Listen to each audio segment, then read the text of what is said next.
Alright guys, what's going on? It's Jack and welcome back to another video, and today we are going to be talking about Season 1 must-have content. Now, as I've mentioned in a previous video or videos, I don't consider Season 0 to be the full release of the game, right? I actually consider the upcoming Season 1, which would be about 6 weeks later, to be the full-on release of the game. Because as you know, even though Season 0 is the full release of XDefiant, there are going to be pieces of content that are pretty much must-haves, in my humble opinion, that will be missing up until, hopefully, fingers crossed, Season 1. And I actually believe that most of these features that I'm going to mention here will be, in some way, shape, or form, releasing sometime in Season 1. Now, obviously, the sooner the better, but I believe that during Season 1 that the majority, hopefully, fingers crossed, if not all these features will be in there. So let's get right into it. In full disclaimer,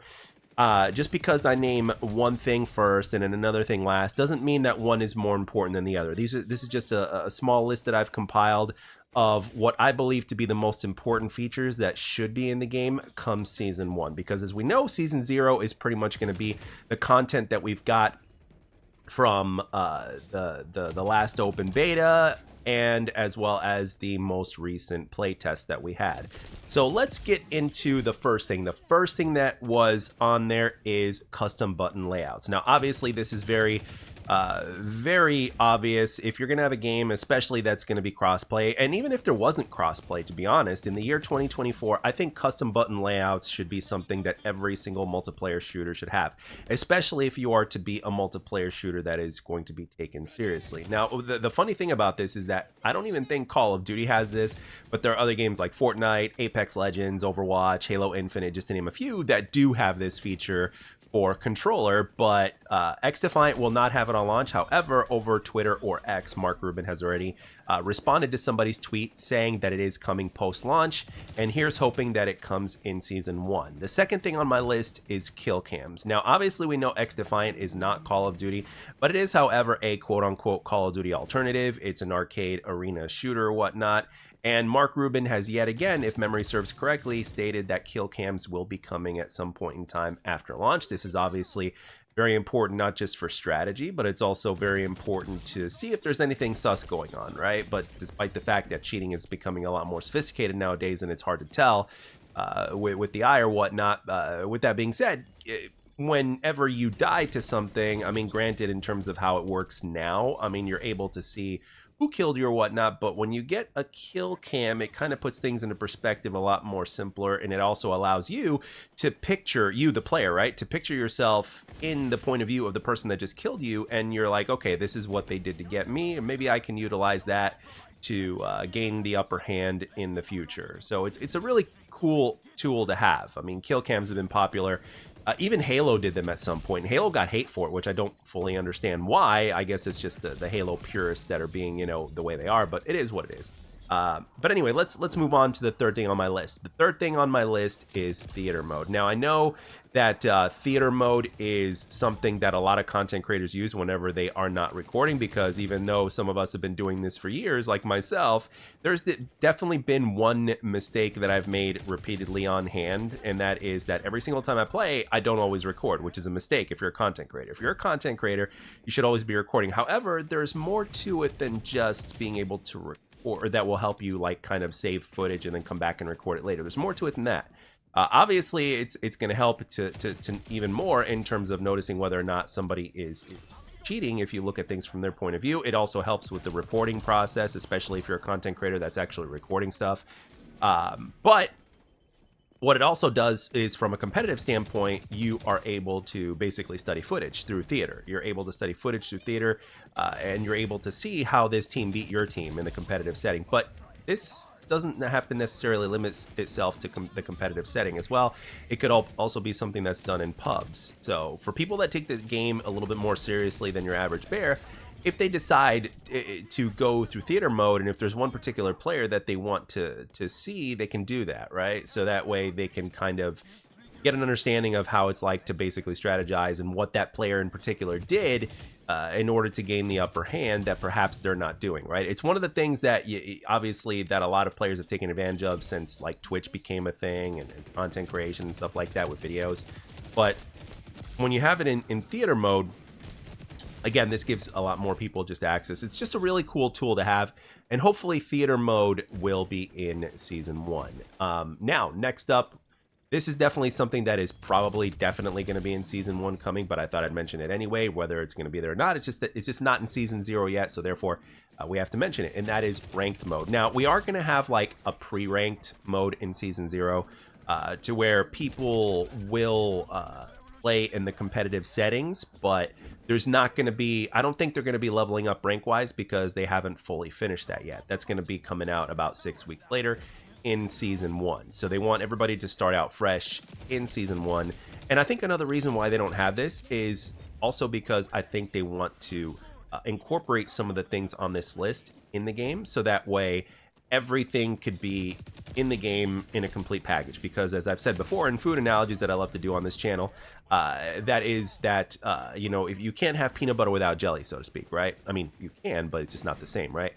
So therefore, if you have ranked, right, if you have a ranked mode, you know, you got to have theater mode, kill cams and all that kind of stuff, but custom button layouts help with that as well. Everything kind of goes together, right? So that was the other thing on my list, obviously, is ranked mode. Now, next up is Prestige. Now, we don't know, we know it's coming post-launch, but we don't know for certain if it's coming in Season 1. However, I truly believe that it is, like, it's vital, in my humble opinion, for that to be a feature in Season 1.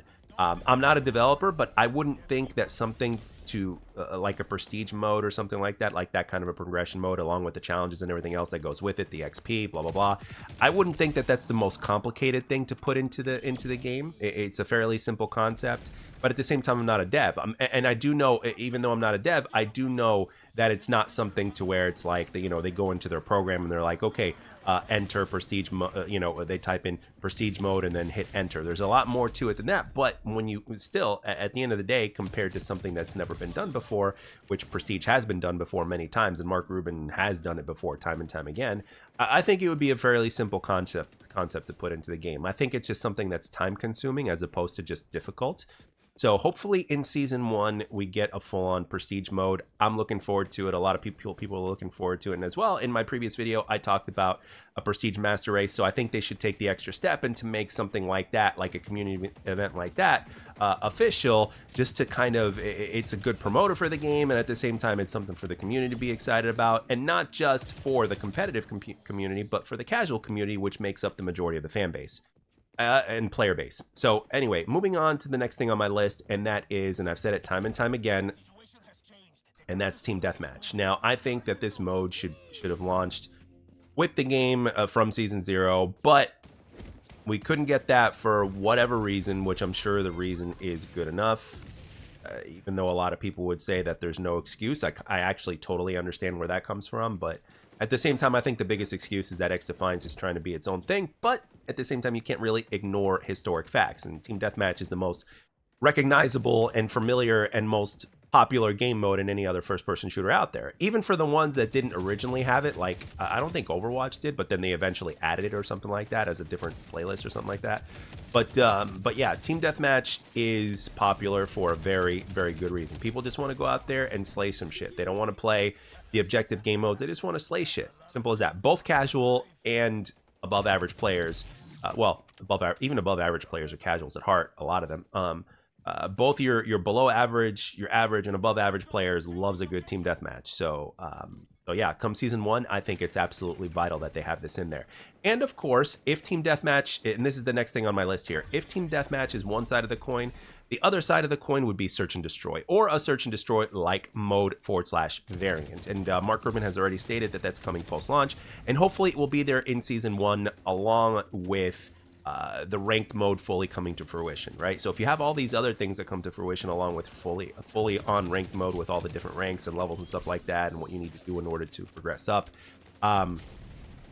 S&D again is the other side to the coin for that, and I think a lot of players are really looking forward to it. But it's not just the competitive players that are looking forward to it, but it's also a lot of pub players. I know a lot of pub players that are very interested in S&D. Well, I don't know too many of them personally that I know of that through YouTube or whatnot. I do know that there are a handful of them that are big fans of the game mode. But with that being said, whenever I looked at the Call of Duty playlist back when I played consistently, Search and Destroy was always one of the more popular modes.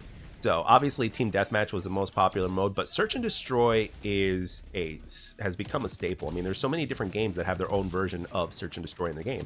CSGO has its own version of Search and Destroy. I think Valorant does too. So, and obviously it was very popular with Call of Duty from the get-go, especially among the competitive community, but people that play pubs still love Search and Destroy. So anyway, yeah, I think I've said enough about that. So we've got 2 more on my list here. The next one is a combat record. Now, one thing I do appreciate though, even though we got something very bare bones in the last playtest as well as the betas in terms of a quote unquote combat record or a player profile or something like that, I do appreciate the fact that the game does something that most first-person shooters do not, well, at least that Call of Duty does not, and that Halo does not, is that it actually shows your MMR, your matchmaking rank. It actually shows that. So I think that's really cool. I think hopefully they can show a little bit more in depth in terms of how that's calculated, and hopefully we can get a little bit more of an in-depth explanation from Mark Rubin some point in time in the future. I think I can't put words in the man's mouth. I can't speak for him, but I think Mark Rubin would be very transparent and wouldn't mind talking about that at all in terms of how that's calculated. And I think that would really show just how transparent he and the crew are by actually going in depth about the MMR system in terms of like how your matchmaking rank is calculated. So, so a more in-depth combat record along with the accuracy, your win-loss, and everything like that. Something that Call of Duty, excuse me, has done in the past, but obviously with XDefiant having its own version, I think would be very, very great. I think a lot of players, even when I was a very casual player, back during the, like, let's say the Black Ops 1 days, where the combat record was really sophisticated in that game. Even though I was very much an average player, I was always very interested to see my stats, you know, and it felt like I was improving when my stats started to go up, like when my accuracy went up, when my win-loss went up, when my KD went up. It was and my score per minute. When all those numbers went up, I saw it as a sign of improvement. So it's really good to get that kind of feedback from the game to where it's like, hey, you're improving. Here are your stats that show otherwise, right? And it's also a good indicator to see what you need to work on, right? So if you have, you know, if you have a stat that's really high, but yet another stat that's really low, it kind of helps pinpoint what your weakness is. So anyway, moving on to the very last thing on my list, and that is custom games. And I'm not talking about a custom game browser. Now, granted, maybe sometime in the way future that can come later on, but no, I'm talking about the ability to, like, you know, I think this will come out, I think maybe even in Season 0, but I could be wrong. If not, it should definitely be in Season 1, and that is custom games. Now, this is more something that the competitive players like to do in order for them to scrim and all that kind of stuff. I get that. But at the same time, it's been a feature in so many different multiplayer games ever since the beginning of the iteration of multiplayer games, and has evolved over time. So to be able to create your own, you know, custom lobbies and stuff like that, or hell, the ability to play with bots. I think, I know we have our little firing range thing and all that stuff, but like to have a full-on mode to where you can obviously play, you know, customize your games and play against other players, as well as the ability to play against bots, I think that that's something that needs to be released in the game as well.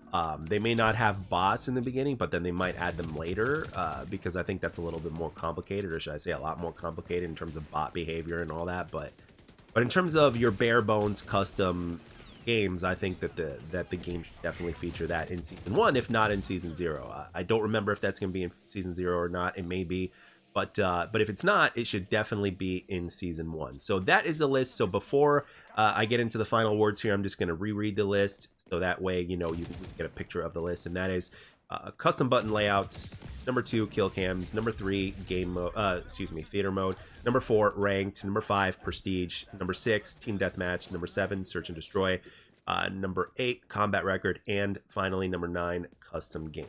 Now, at the end of the day, I think the vast majority of these could very well be implemented into the game. by the time season 1 rolls around. In my opinion, I'm imagining that the devs, there's already like 3 or 4 or maybe 5 of these features that have already been mentioned by Mark Rubin that are coming post launch. So I have faith that they're going to be in season 1, but the question is, when in season 1 are they going to be released? Hopefully, in my dream, in my fantasy, it would be nice, like as soon as season 1 gets released, that all these features are in there. But I think that's a little bit too much to ask for in terms of the other things that these guys have planned, you know, because it's not just about what I think, obviously, but it's about everything else. So in terms of the stuff that they have planned as well, but hopefully, like, every season we know lasts about 3 weeks. I'm sorry, 3 months. So we know that they have a total of 12 weeks in order to provide, you know, some of the stuff that they're not able to release from the get-go in particular season. So, but with that being said, I really think it would be awesome if all of these features were released in season 1 at some point. Obviously, some of these things may very well be in there from the beginning, but again, with that being said, there may be a couple of them here and there that will not be there at the beginning, but will hopefully make it in time during the season 1 cycle before going in.